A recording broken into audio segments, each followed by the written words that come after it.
Hi, Grizzly Band. This week you all received a Charms information sheet of some kind, and I thank you all for going ahead and filling that out and turning it in, even though some of you may not have been totally sure what Charms is. It's still not due until Thursday, September 21st, so if you haven't turned it in, don't worry, you can still turn it in. But I wanted to show you this website because it's a really great resource that the district provides for us, so it's totally free for us to use, and so I just want to make sure we use it as well as possible. So this website, it's charmsoffice.com.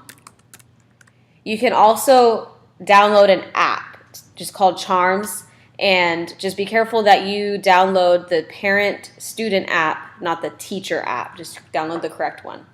And so you'll log in, and you'll go down to the parent-student area, and for every person in the band program, our school code is Grizzly Band Rocks for every single person. Grizzly Band Rocks.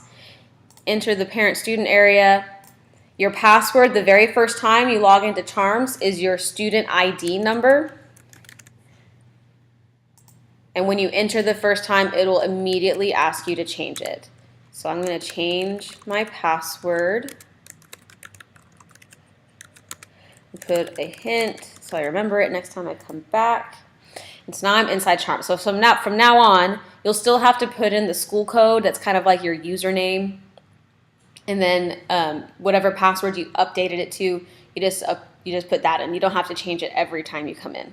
So inside Charms, there's 3 things we're going to look at that we're going to be using the most right now at the beginning of the school year. So the first one is student info, which you can access with this icon down here, update info. You can also access it right here, student info, personal information, and there we go. There is, we're pretending Lisa Anikienko is a student, and so you can see we've got her name, address, home phone number. She doesn't have a cell phone number. Her email address, locker, what instrument, what band she's in. A lot of this is editable. You obviously cannot change which band you are in. You can't change the instrument that you are currently playing, and you can't change what locker you have, but you can change your combination since you're using your own combination. So say, for example, your lock breaks, you have to go out and buy a new one. You can go in and update the combination yourself. So you don't have to come and ask one of the directors to update your information for you. If you get a new cell phone number or you get a new email address, you can go in yourself and you can update this information. Or if you're thinking, I haven't got an email from Mrs. A in a while, I wonder if she has the correct email for me, you can go in and double check, make sure I didn't skip over a letter or something in your email address. If you own your own instrument, flutes, clarinets, saxophones, trumpets, and trombones, like an instrument that you purchased from H&H or Music and Arts, or one that you have at home that you've been using, I would recommend putting your personal instrument information in here. So for example, I play the clarinet, mine is a buffet, and my serial number is 1, 2, 3, 4, 5, 6. If you need help with your serial number, come ask the director and we can show you where it is on your instrument. And so then you can update, make sure you click update, and it'll be saved in there. Down here is where adult information will be kept. So there's Lisa's mom is right here, and phone number, address, email address. There's also a spot here for things that you may be interested in helping with. If you can help chaperone events, or if you can help serve at fundraisers. A big thing we're going to be looking for right now is people to help find sponsors and donations for our dinner concert coming up. We try to get lots of restaurants to donate meals to our event.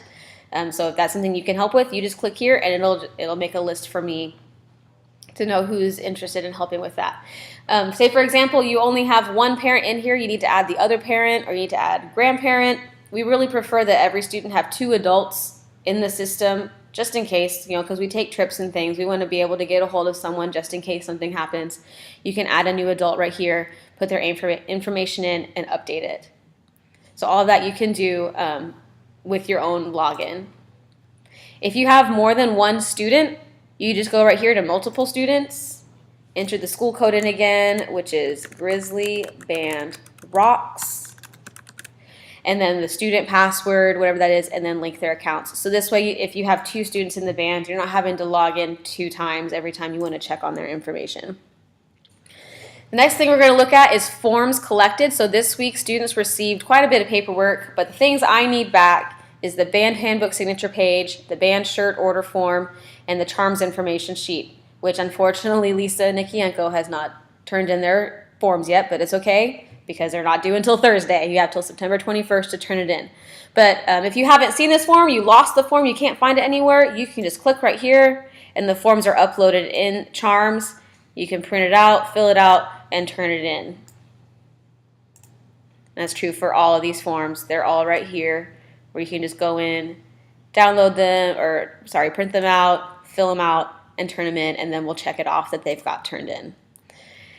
The last section we're going to look at is the calendar. So the calendar online is set up to only show you what your students are involved in. So if your student is in beginning band, only beginning band events are showing up on here, which I've set this as though I'm a beginning band student. So it's only showing beginner band events.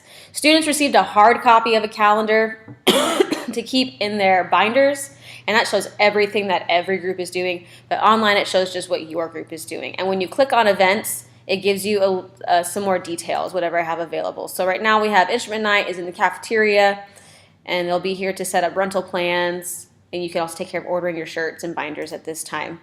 If we look at October, you can see here we have the fall dinner concert and silent auction is on October 26th. If you click on it, it says symphonic band and wind ensemble will perform. Beginners are encouraged to come watch, and you can see volunteers are needed. So whenever you see this little multicolored hand right here, you just click right here, sign up to volunteer.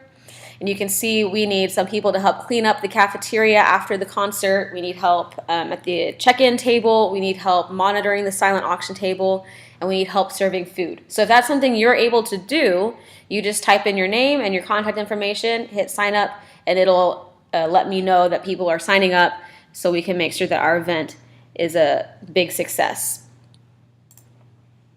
If you have any questions about Charms, feel free to email me. I'm happy to help you. I really want to use this. There's even some more things we're going to add into Charms throughout the year, but right now we're just focusing on getting off the ground, getting the information in, getting our forms collected, and making sure we know when events are. And if you need my email, you can find it right here. Thanks.